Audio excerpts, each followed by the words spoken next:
So yeah, what I wanted to share is some mantras. I wanted to share these mantras because I thought this was really good for this time, for this new moon time, for this fresh new start time, for this Scorpio time, for this transmuting, releasing emotion time, for this shadow work time. Right? That's this is part of what shadow work looks like. Recognizing a buried emotion and letting it go.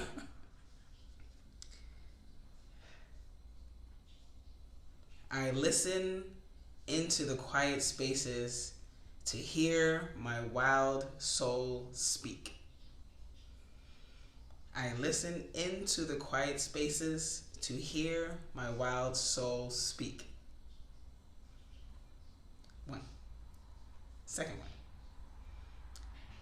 I allow change and shift to bring fresh light and perspectives. I allow change and shift to bring fresh light and perspectives. The last one.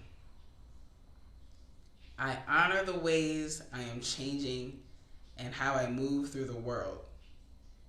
I honor the ways I am changing and how I move through the world. So what I like about these mantras and what made them so fitting, it just kind of helped me realize why I've been so quiet this week. Cause I've just been feeling like it's okay to just be this week, you know?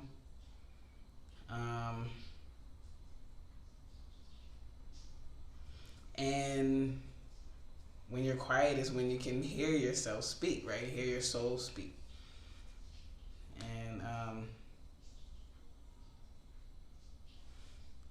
I just kind of feel like I don't feel like my soul is saying a lot right now. I feel like my soul is also just enjoying the quiet, enjoying being without those emotions. Also, what I like about the mantras is that it shifts. I feel like it'll help me shift where I am about these changes, the transitioning. Because up until the beginning of up into I finally decided to go on testosterone, it was just all anxiety. It was all anxiety, all fear. I look back, and it had only been 6 months, and I look back, I'm realizing how much I did not allow myself to actually be excited about it.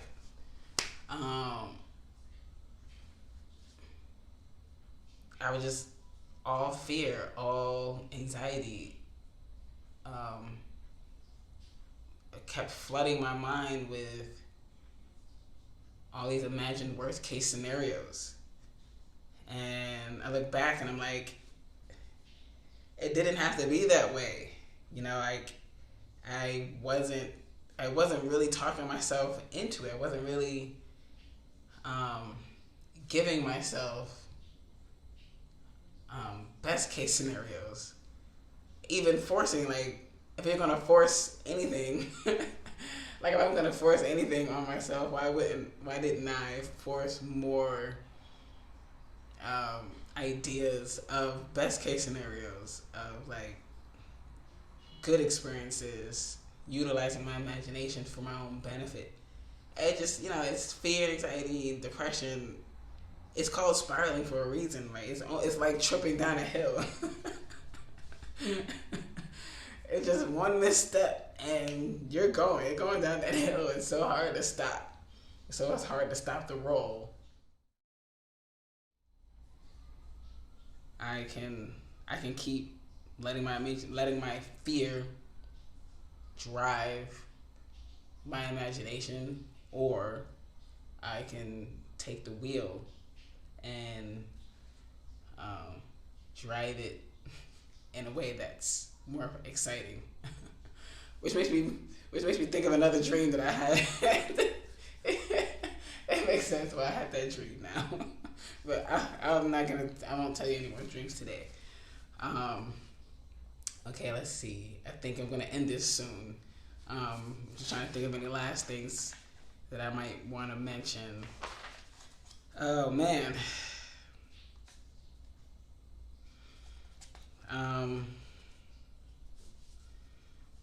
I guess at the end of the day, I'm just not trying. I guess what I'm working on for myself ultimately is, what's that saying? Finding a new leaf on life. It's just extended periods of depression I've realized being having had kind of an extended period of depression and isolation,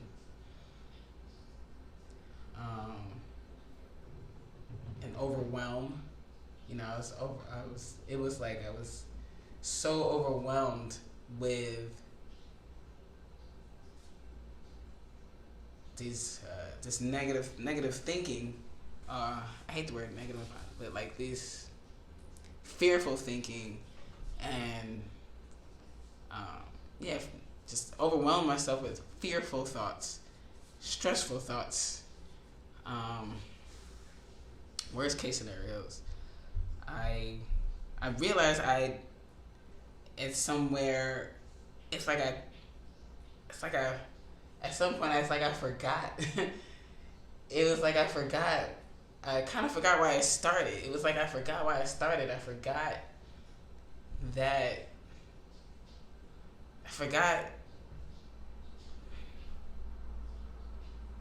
Not forgot, but like.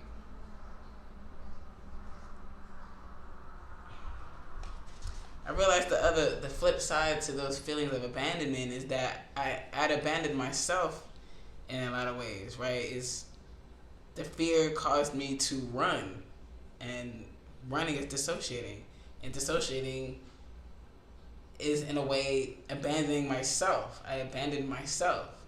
I went to school for creative writing and hadn't really written anything since.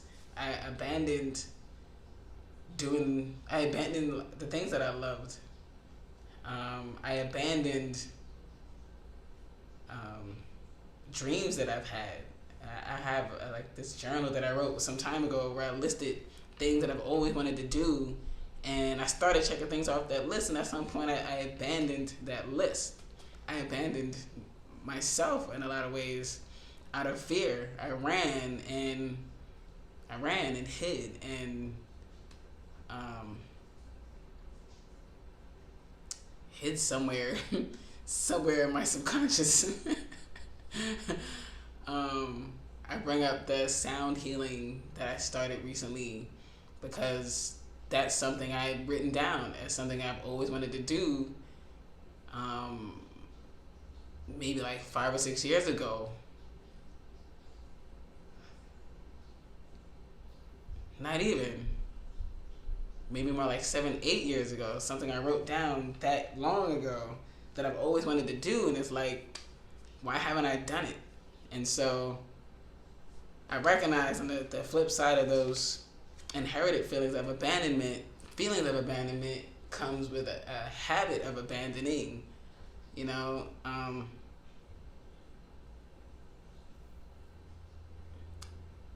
Fearing, I guess,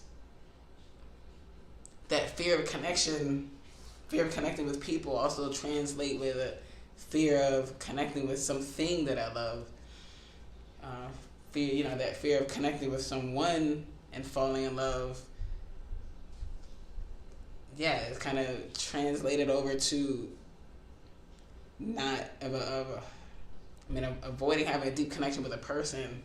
I was avoiding having deep connections, and therefore not allowing myself to deeply connect with the things that I love, the sound and the music, the writing, art, creating. When I was a kid, I wanted to be an actor. I was in my junior high school play. I wanted to be an actor. I wanted to be on television so badly. And that's another dream that I abandoned.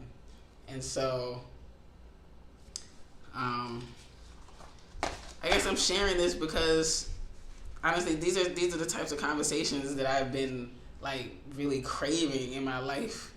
And as much as I really did benefit from a lot of the videos, watching a lot of people transition stories, people transitioning, and you know, it's like, look at my mustache, look at my beard, and I'm transitioning, and I loved it. I loved them all. They were all great. They were all useful in their own right, and I just honestly have been craving a more spiritual and emotional conversation.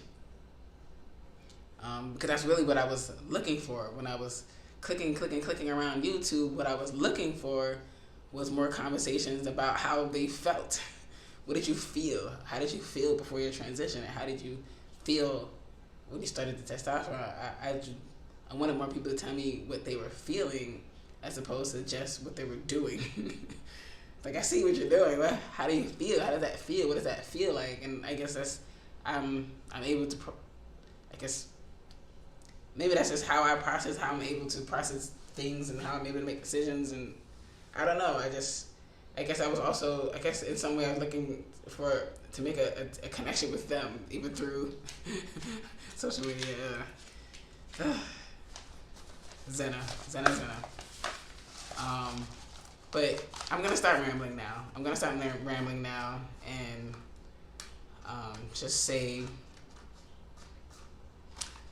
again, thank you for sticking around. Thank you for watching. Thank you for being. And